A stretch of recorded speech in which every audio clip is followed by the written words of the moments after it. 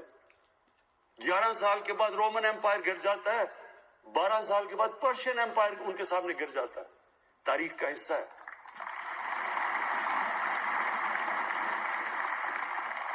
تو کیا وہ قدم اٹھائے ہمارے نبی صلی اللہ علیہ وسلم نے جس سے یہ اتنا بڑا دنیا کی تاریخ کا انقلاب آیا؟ یہ ہمیں اسٹڈی کرنا چاہیے.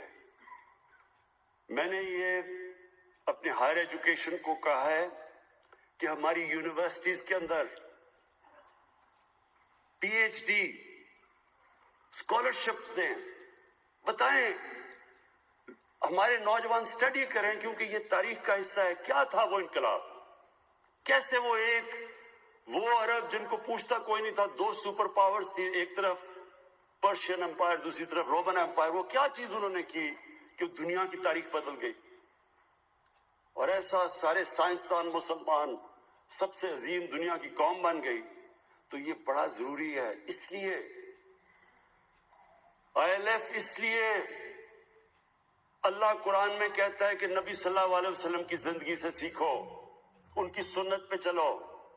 ان کی سنت پہ جو انسان چلے گا وہ بڑا انسان بن جائے گا, کیونکہ ان سے بڑا انسان کبھی آیا ہی نہیں ہے دنیا میں, نہ آ سکتا ہے.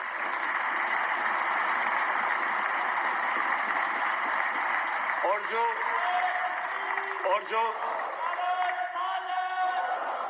جو ایک منٹ سنو, اور جو مدینہ کی ریاست تھی, جو بھی ملک ان اصولوں پہ عمل کرے گا وہ اوپر اٹھ جائے گا. اس لیے اللہ ہمیں کہتے ہیں کہ ان کے راستے پہ چلو, ان سے سیکھو, کیونکہ ان سے بڑا رول ماڈل کوئی نہیں تھا. تو اس لیے ہمیں اس کو سٹڈی کرنا چاہیے. اور اس میں جو نمبر 1 چیز ہمیں نظر آتی ہے, قانون کی بالادستی. اور اس لیے یہ بڑا امپورٹنٹ ٹائم ہے پاکستان میں. یہ آپ سب کو سمجھنا چاہیے کہ یہ ایک پاکستان میں فیصلہ کن وقت ہے. یہ جو سارے بے روزگار سیاستدان اکٹھے ہو گئے ہیں,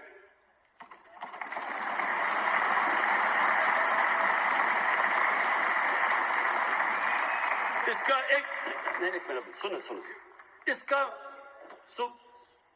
اب سب پوچھیں کہ یہ سارے اکٹھے ہوئے کیوں ہیں, اور اس کے اندر آپ کو سمجھ آ جائے گا کہ یہ کتنا فیصلہ کن وقت ہے پاکستان میں. یہ سارے اکٹھے اس لیے ہوئے ہیں کہ قانون کی بالادستی نہیں مانتے. یہ کہہ رہے ہیں اصل میں کہ ہم قانون سے اوپر ہیں, ہم جواب دہ نہیں ہیں.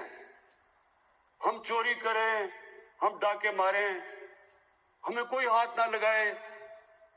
ہم اگر کوئی ہاتھ لگائے گا تو جناب یہ انتقامی کارروائی ہوگی, عدالت فیصلہ کرے گی. پورا 2 سال کے بعد JIT کے بعد عدالت فیصلہ کرتی ہے تو وہ اگلا کہتا ہے مجھے کیوں نکالا, مانتا ہی نہیں ہے. پاکستان کا سپریم کورٹ کے وہ فیصلے نہیں مانتا. اس کے بعد ان کا سارا جو فیملی ہے وہ کوئی مانتی نہیں ہے. تو وہ کیوں نہیں مانتے؟ کیونکہ وہ اصل میں یہ کہہ رہے ہیں کہ ہم قانون کے اوپر ہیں. پاکستان کا قانون ہمارے لیے نہیں ہے, ہم کوئی خاص کلاس ہے. یہ جو مرضی کرو ملک میں. ہم شروع ہوئے 1 فیکٹری سے 30 فیکٹریاں بن گئی, اربوں روپیہ آ گیا, باہر پراپرٹیز آ گئی, لیکن ہمیں کوئی نہیں پوچھ سکتا. اور یہ ہے اصل میں, یہ ہے فیصلہ کل وقت پاکستان میں. کیا یہ کلاس جنہوں نے 30 سال سے صرف یہ دیکھ لیں کہ 30 سال پہلے ان کے پاس کیا تھا اور آج کیا, اگر یہ کلاس یہ سمجھ رہی ہے کہ سڑکوں پہ نکل کے عمران خان کو بلیک میل کر لیں گے, تو آپ نے ابھی پہلے دیکھ لیا کہ جلسے کتنے بڑے بڑے ہم نے کیے ہیں. میں یہ سارے مل کے بھی یہ کوئی 2 سال بھی جلسے کر دیں تو ایک جلسہ ہمارا ان سے زیادہ تھا. اور اس کی وجہ ہے لوگ نکلتے ہیں کسی مقصد کے لیے, کسی نظریے کے لیے نکلتے ہیں. لوگ نکلتے ہیں ظلم کا مقابلہ کرنے کے لیے، لوگ کسی کی چوری بچانے کے لیے نہیں نکلتے۔ خود لندن بیٹھا ہوا ہے، کارکنوں کو کہہ رہے جناب آپ جا کے آپ سڑکوں پر نکلیں اور اس کی چوری بچائیں۔ وہ آپ کیمے کے نان بھی کھلا دیں وہ پھر بھی نہیں نکلیں گے۔ زبردستی لوگوں کو پیسے، اچھا مجھے یہ بھی پتا ہے کہ پیسے بھی بڑے چلانے کی کوشش کریں گے، یہ پیسے بھی آ رہے ہیں ان کے لیے۔ میں سارے ان کے کارکنوں کو کہتا ہوں پیسے بھی کھائیں، کیمے کے نان بھی کھائیں، لیکن آرام سے گھر بیٹھیں۔ لیکن مجھے ایک ان کا نیا سپوکس پرسن بنا ہے، اب میں کیا کہوں، ہمارے منسٹر کا بھائی ہے، نہیں منسٹر کا بھائی ہے، وہ مجھے کہتا، وہ میں دیکھ رہا تھا کسی ٹی وی پروگرام میں، کہتا کہ نواز شریف کو اس نے آیت اللہ خامنئی کے ساتھ ملا دیا۔ کہتا آیت اللہ سنو کہتا کہ آیت اللہ خمینی بھی باہر چلا گیا تھا ملک سے۔ اب وہ دیکھ رہا تھا، میں اس کو بھی دیکھ رہا ہوں کہ کیا یہ لوگوں کو بیوقوف سمجھتے ہیں؟ کیا یہ سمجھتے ہیں کہ لوگوں کو پاگل بنایا جا سکتا ہے کہ آیت اللہ خمینی بھی باہر گیا تھا؟ آیت اللہ خمینی کو باہر زبردستی بندوق کی نوک پہ بھیجا گیا تھا، یہاں منتیں کر کر کے بیماریاں ہو گئیں، 6 بیماریاں ہو گئیں، 12 بیماریاں ہو گئیں۔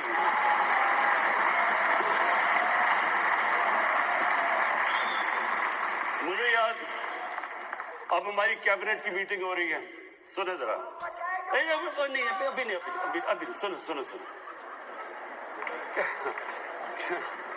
کیبنٹ کی میٹنگ ہو رہی ہے، ذرا سنیں۔ اب جناب کیبنٹ کی میٹنگ ہو رہی ہے، ہمیں ایک عدالت نے کہہ دیا کہ جی اگر نواز شریف کو کچھ ہو گیا تو گورنمنٹ ذمہ داری ہے۔ اب ہم عدالت کی بھی ریسپیکٹ کرتے ہیں۔ کیبنٹ کی میٹنگ ہو رہی ہے، 6 گھنٹے میٹنگ چل رہی ہے، ڈاکٹرز بیٹھے ہیں کہ جی یہ بھی بیماری ہوگی، اس کو یہ بھی بیماری ہوگی، اس کو یہ بھی بیماری۔ اب ہم سارے بیٹھے پریشان سن رہے ہیں کہ اتنی بیماریاں ایک آدمی کو ہو سکتی ہیں۔ جب وہ اس کی ساری بیماریاں بتائیں تو میں دیکھ رہا تھا وہ کیبنٹ میٹنگ میں شیرین مزاری، ہماری ہیومن رائٹس کی جو منسٹر ہیں، اس کی آنکھوں میں آنسو آ گئے۔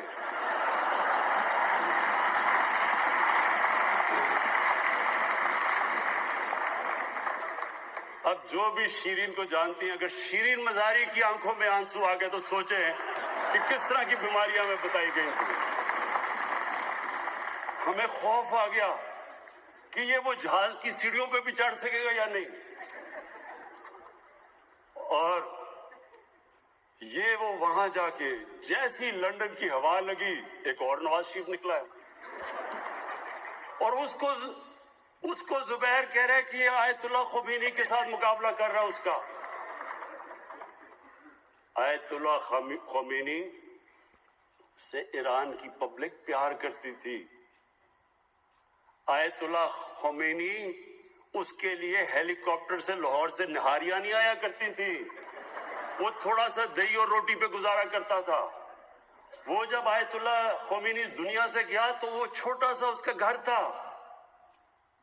وہی سرکار مدینہ کی ٹریڈیشنز پہ، ان کی سنت پہ چل رہا تھا۔ انہوں نے بھی مسجد نبوی میں رہے۔ جب مسلمانوں کی فوجیں سارے عرب پہ چھا گئی، انہوں نے محلات بھی بنائے۔ آیت اللہ خمینی کی لندن میں اربوں روپے کی اس کے اور اس کے بچوں کی جائیدادیں نہیں تھیں۔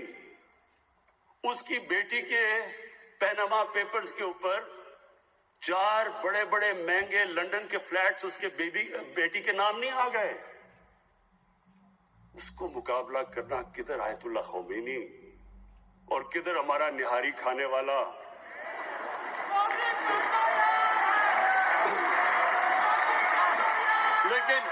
لیکن سنو لیکن پھر ذرا سن لیں، میں نے جب اس کے ساتھ وہ جو سارے ابھی بے روزگاروں کی میں لائن دیکھ رہا تھا، تو ان کو اور جب ان کے بھی سارے لوگوں کو دیکھتا ہوں تو میں سوچتا ہوں کہ کیا ان کو کوئی شرم نہیں آتی کہ ان کے لیڈر نے اس طرح ملک کا پیسہ چوری کر کے باہر لے گیا؟ کوئی شرم نہیں آتی آپ کو کہ پہلی لوگ غربت کتنی ہے ہمارے ملک میں؟ ایک 3 دفعہ پرائم منسٹر، 1 سے 30 فیکٹریاں، لندن میں ہر بچے کے اربوں روپے کے گھر، ہیلمیٹ، کوئی یعنی کوئی ان کو نہیں کہ آج تک ایک اوتھینٹک ڈاکیومنٹ نہیں بتا سکا کہ یہ اربوں روپے کی پراپرٹیز کیسے آئی، یہ منی ٹریل کدھر ہے، پیسہ باہر کیسے گیا؟ اگر میں ایک کرکٹر ہو کے ایک فلیٹ لیتا ہوں 34-35 سال پہلے اور 40 سال پرانے کانٹریکٹ دکھا سکتا ہوں عدالت کو، جب مجھے ضرورت نہیں تھی، میں تو کوئی پبلک آفس ہولڈر نہیں تھا، میں تو کوئی وزیر نہیں تھا، میں تو کوئی وزیر اعلیٰ نہیں تھا، میں تو کرکٹ کھیلتا تھا، انٹرنیشنل کرکٹر تھا، اس کے باوجود عدالت کے اندر میں نے جو انہوں نے میرے سے ڈاکیومنٹس مانگی، 40 سال پرانے کانٹریکٹس دکھائے ان کو۔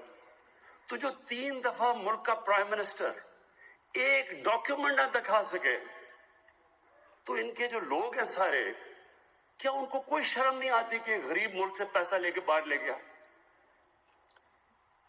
میں نے سوچا کہ کوئی اتنا یا تو بہت ہی بڑا کوئی ڈفر ہوگا جو سمجھے کہ واقعی یہ ایماندار ہے،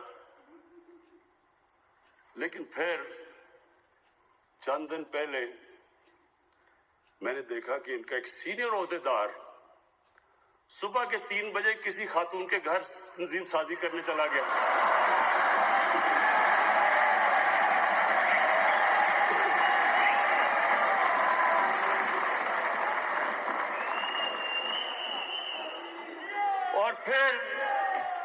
اور بڑا حیران ہوا کہ اس خاتون کے بھائیوں نے مارا کیوں اس کو۔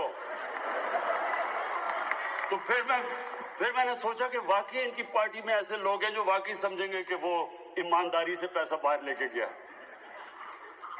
دیکھیں، میرے آئی ایل ایف کے باشعور لوگ، آپ سب باشعور ہیں، آپ قانون جانتے ہیں، آپ اس ملک کی فیوچر ہیں۔ یہ ملک، یہ اللہ کی ایک نعمت ہے ہمارے لیے۔ میں آج آپ کو کہہ رہا ہوں کہ اللہ نے جو اس ملک پہ ہمیں دیا ہے، ہمیں نہیں اندازہ کہ اللہ نے کیا کیا نعمتیں بخشی ہیں، لیکن اپنے ذہن میں ڈال لیں کہ کوئی ملک ترقی نہیں کر سکتا جدھر رول آف لا نہیں ہوتا۔ جس ملک کے اور خاص طور پہ حکمران اپنے آپ کو قانون سے اوپر سمجھتے ہیں، وہ ملک کبھی آگے نہیں بڑھ سکتا۔ سوئٹزرلینڈ ہے، امیر ترین دنیا کا ملک ہے، کچھ بھی نہیں ہے اس سوئٹزرلینڈ کے پاس۔ ہمارے یہ جو ناردرن ایریاز کے جو پہاڑ ہیں، جو یہاں جس نے بھی یہ پہاڑ دیکھے ہیں، میں نے سوئٹزرلینڈ دیکھا ہے، وہ مقابلہ ہی نہیں کر سکتا جو خوبصورتی اللہ نے یہاں دی ہے۔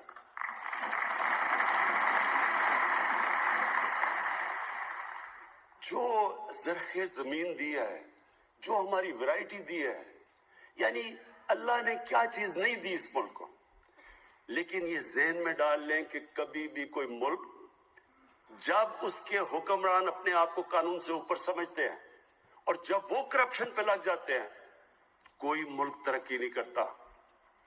دنیا میں وسائل میں امیر ترین ملک ہیں، ہمارے سے بھی زیادہ وسائل ہیں، لیکن ہمارے سے زیادہ غربت ہے، کیونکہ وہاں بھی ایسے لوگ بیٹھے ہوئے ہیں حکمران جو ملک کا پیسہ چوری کر کے باہر لے جاتے ہیں۔ آج یہ آپ کو سمجھنا ہے کہ دنیا سے ہو کیا رہا ہے۔ ہم اکیلے نہیں ہیں جو پاکستان میں جدھر ہماری ریسورسز چوری کر کے باہر جا رہی ہیں۔ دنیا میں غریب، یہ ابھی رپورٹ آئی ہے کہ دنیا میں جو غریب ملک ہیں ان سے ہر سال 1000 ارب ڈالر چوری ہو کے جاتا ہے مغربی ممالک میں، لندن میں، بڑے بڑے فلیٹس میں، آف شور اکاؤنٹس میں۔ ہر سال 1000 ارب ڈالر غریب ملکوں سے امیر ملکوں پہ جا رہا ہے۔ اس لیے تو آپ دیکھ رہے ہیں کشتیوں میں لوگ کوشش کر رہے ہیں یورپ جانے کے لیے, مر رہے ہیں, ڈوب رہے ہیں امیگرینٹس جو ہیں, کیونکہ وہ جانا چاہتے ہیں ادھر, کیونکہ ان کے ملک کھوکھلے کر دیتے ہیں. یہی جو ایلیٹ ہے یہ چوری کر کے ملکوں کو کھوکھلا کر دیتی ہے. پیسہ جب یہاں سے باہر چلا جائے تو نوکریاں تو باہر ملیں گی. یا اسکولوں میں اور ہسپتالوں میں پیسہ کیسے خرچ ہوگا جب جو بھی سربراہ وہ اپنا چیک اپ بھی ملک سے باہر کروائے ہاسپٹل میں, تو یہاں ہاسپٹل کیسے ٹھیک ہوں گے؟ پیسہ تو باہر جا کے خرچ کر رہا ہے. تو یہ بڑا امپورٹنٹ ہے آپ کے لیے سمجھنا. یہ جو اس وقت جنگ ہو رہی ہے یہ فیصلہ کن جنگ ہے. یہ اسٹیبلش کرے گی کہ سارے لوگوں کے اوپر قانون جتنا مرضی طاقتور ہو, قانون کے وہ نیچے ہے, اور وہ جتنی مرضی یہ بلیک میل کریں. یہ میں آج آپ کو بتا دوں کہ جس دن جو مشرف نے کیا تھا, وہ پریشر میں آ کے وکلا موومنٹ چلی تھی جس میں ہم نے سب نے شرکت کی, مقصد تو اس کا کچھ اور تھا.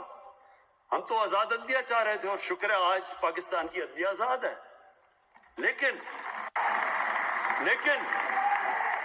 لیکن اس پریشر میں جنرل مشرف اس پریشر میں آ کے این آر او دے گیا دونوں کو, اور وہ این آر اوز نے پچھلے 10 سال میں جو اس ملک کے ساتھ کیا ہے, اس ملک کی جو انہوں نے معاشیت تباہ کی ہے, جو قرضے چڑھائے ہیں, ہمیں آگے کہتے ہیں کہ جناب آپ جواب دیں. ہمارے سے پوچھتے ہیں جب ایک ملک, ایک گورنمنٹ جتنا ٹیکس اکٹھا کرتی ہے سال میں, اس کا آدھا ٹیکس, اس کا جو آدھا پیسہ ہے وہ ان کے لیے ہوئے قرضوں کی قسطوں میں چلے جاتے ہیں, تو ملک آگے کیسے بڑھ سکتا ہے؟ بتائیں ہم کدھر سے پیسہ لائیں تعلیم پہ, صحت پہ, ہسپتالوں پہ, کیونکہ آدھا تو پیسہ ادھر چلے جاتا ہے سیدھا باہر قرضوں کی قسطوں پہ. تو تب تو یہ 10 سال میں ان کو کوئی فکر نہیں ہوئی کہ جناب ملک تباہ ہو رہا ہے. مل کے دونوں حکومت کر رہے تھے, تب تو جمہوریت بھی نہیں خطرے میں تھی, معاشیت بھی نہیں خطرے میں تھی, جب قرضے چڑھا رہے تھے. خواتین و حضرات, انشاءاللہ آپ یہ اب دیکھیں گے کہ یہ جو پاکستان جدھر اب پہنچ گیا, انشاءاللہ آپ دیکھیں گے یہ اس کو کہتے ہیں ٹپنگ پوائنٹ. جو مشکل 2 سال تھے وہ بڑی مشکلوں سے ہم نے نکال لیے, بڑے بڑے امتحان آئے. ہمیں شروع میں تو ڈیفالٹ سے بچنا پڑا, اس کے بعد یہ جو کووڈ کا آیا, ساری دنیا میں جو کرونا کا کرائسس آیا, جس طرح پاکستان نکلا ہے, وہ جس طرح علی ظفر نے کہا ہے, WHO کہہ رہی ہے کہ پاکستان ان 4 ملکوں میں سے ہے جو سب سے بہترین طریقے سے وہ کووڈ سے نکلے ہیں.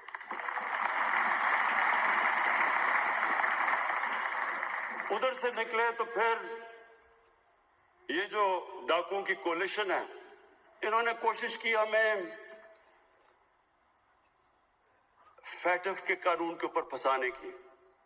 انہوں نے کہا اگر آپ فیٹف پہ اگر میں بلیک لسٹ ہو جاتے ہیں تو پاکستان کے اوپر سینکشنز لگ جائیں گی, تو معاشیت تو تباہ ہو جائے گی. تو فیٹف کو بلیک میل اس سے کیا ہمیں این آر او لینے کے لیے. این آر او کہتے جی اچھا منافقت دیکھیں, ہم کوئی این آر او نہیں مانگ رہے. وہ جو انہوں نے ہمیں جو کہا جی ہم فیٹف میں تب آپ کے ساتھ چلیں گے اگر 34 شکیں نیب کے قانون کی 38 میں سے 34 شکوں کو چینج کرو, تب ہم فیٹف کے اوپر ووٹ دیں گے. مطلب نیب کو ختم کر دو. اس پہ کوشش کی, بلیک میل کی. جب ادھر سے نکلے تو اب یہ گھبرا گئے. گھبرائے اس لیے ہیں کہ پاکستان اس وقت اوپر جا رہا ہے. اس مہینے آپ حیران ہوں گے صاحب کہ ساری دنیا میں اس وقت مشکل حالات ہیں. پاکستان میں جو سیمنٹ کی سیل ہوئی ہے پچھلے مہینے, وہ پاکستان کی تاریخ میں سب سے زیادہ ہوئی ہے. جو پچھلے مہینے موٹر سائیکلوں کی جو موٹر سائیکل کی سیل ہوئی ہے پاکستان میں, وہ بھی ریکارڈ سیل ہوئی ہے 1 مہینے میں. اس کا مطلب کہ ملک آگے نکل رہا ہے. اس کا مطلب کہ ہم اب وہ برے بحران سے نکل رہے ہیں.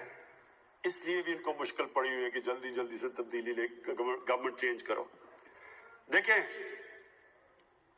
اور یہ جو ایک آخر میں 2 پوائنٹس کہنا چاہتا ہوں. انہوں نے یہ جو بات کی, جو پاکستانی فوج کے اوپر انہوں نے جو حملے کیے ہیں اور جو زبان استعمال کی ہے, میں صرف ایک چیز کہنا چاہتا ہوں کہ اگر کوئی بھی ایک منٹ سن اس وقت اگر ہندوستان کا ایجنڈا کوئی بھی لے کے پھر رہا ہے تو وہ یہ لے کے پھر رہے ہیں. پورا پاکستانی فوج کے جو یہ زبان استعمال کر رہے ہیں، یہ وہی ایجنڈا ہے جو فیٹف کا ایجنڈا ہے، جو ہندوستان پوری کوشش کر رہا ہے پاکستان کو بلیک لسٹ کرنے میں. یہ وہی ایجنڈا ہے کہ اگر پاکستانی فوج کمزور ہوتی ہے تو آپ خود ہی دیکھ لیں مسلمان دنیا میں اس وقت کیا ہو رہا ہے. لیبیا سے لیں، سیریا میں چلے جائیں، عراق میں جو کیا ہوا، افغانستان میں کیا ہوا، صومالیہ میں کیا ہو رہا ہے، یمن میں کیا ہو رہا ہے، ساری مسلمان دنیا میں آگ لگی ہوئی. جس طرح علی ظفر نے کہا ہمیں فخر کرنا چاہیے اپنی فوج کو کہ اتنا بڑا جو دہشت گردی کی جنگ چلی، آج ہم محفوظ ہیں. ان کی قربانیوں کی وجہ سے ہم محفوظ ہیں. اور یہ پاکستانی فوج کے اوپر یہ جو انگلیاں اٹھا رہے ہیں، میں ان سے سوال پوچھتا ہوں کہ مجھے کیوں نہیں کوئی پرابلم، مجھے کوئی پاکستانی فوج سے کیوں پرابلم نہیں ہے؟ مجھے کیوں ہر جگہ پاکستان کی فوج کھڑی ہے، پاکستانی گورنمنٹ کے ساتھ، ہر ایجنڈا کے ساتھ کھڑی ہے، ہمیں کیوں نہیں پرابلم؟ کون سا میرا منشور ہے جس کے پیچھے ہماری فوج نے مدد نہیں کی؟ بلکہ ادھر جدھر فوج نہیں بھی کرتی، مثلا کرونا میں انہوں نے ہماری مدد کی، فوج کا تو کام نہیں تھا.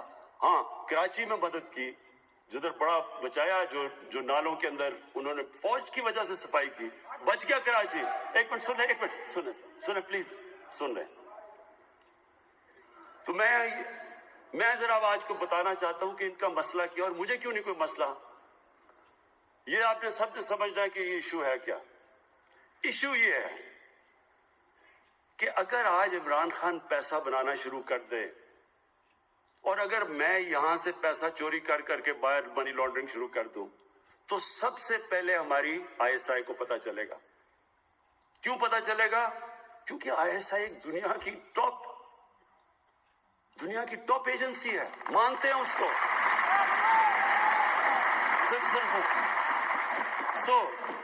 یہ ذرا سمجھنے کی کوشش کریں آپ.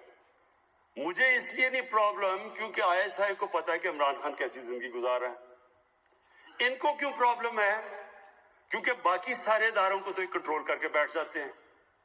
جو سپریم کورٹ کے اندر جب وہ کیس چل رہا تھا پینما کا، تو سپریم کورٹ کے اندر جسٹس کھوسا نے کیا کہا تھا؟ انہوں نے کہا سارے پاکستان کے ادارے مفلوج کر دیے گورنمنٹ نے. کوئی بھی پاکستان کا ادارہ انڈیپینڈنٹ فنکشن نہیں کر رہا، نہ نیب کر رہی ہے، نہ SCCP کر رہی ہے، نہ FBR کر رہی ہے. کوئی بھی ادارہ یہ گورنمنٹ کو چیک نہیں کر رہا. جن کا کام چیک اور بیلنس کرنا ہے وہ سارے ادارے کنٹرول کر لیتے ہیں. ایک ادارہ رہ جاتا ہے، ان کو پتا ہے کہ پاکستان ISI کو ساری ان کی چوری کا پتا ہے. اب اس کو کنٹرول کرنے کی کوشش ہوتی ہے اور ادھر لڑائی ہوتی ہے. اس لیے تو نواز شریف کی ہر آرمی چیف سے لڑائی ہو جاتی ہے، کیونکہ وہ اس کو پنجاب پولیس بنانا چاہتا ہے. اور کیونکہ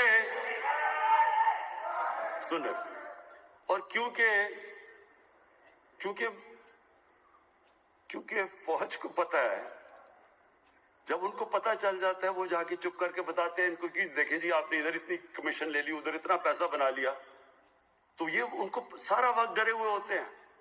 تو جب نواز شریف نے کہا نا کہ جی وہ مجھے ایک ISI کے جنرل ظہیر الاسلام نے کہا کہ استعفیٰ دو، کیوں اس نے کہا اور تم نے کیوں چپ کر کے سن لیا؟ کیونکہ ظہیر الاسلام کو پتا تھا تم نے کتنا پیسہ چوری کیا ہوا ہے.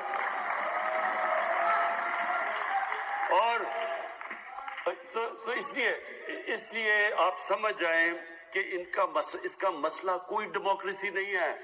ڈیموکریسی تو میں ہوں، پاکستان کی سب سے زیادہ ووٹ لے کے آیا ہوں، پاکستان کی تاریخ میں 5 حلقوں سے جیتا ہوں. اور یہ جو کہتے ہیں کہ الیکشن میں دھاندلی ہوئی، ذرا کوئی الیکشن کا ریکارڈ تو دیکھ لیں 2013 کا اور 2018 کا. صرف ریکارڈ اٹھا کے دیکھ لیں. 2013 میں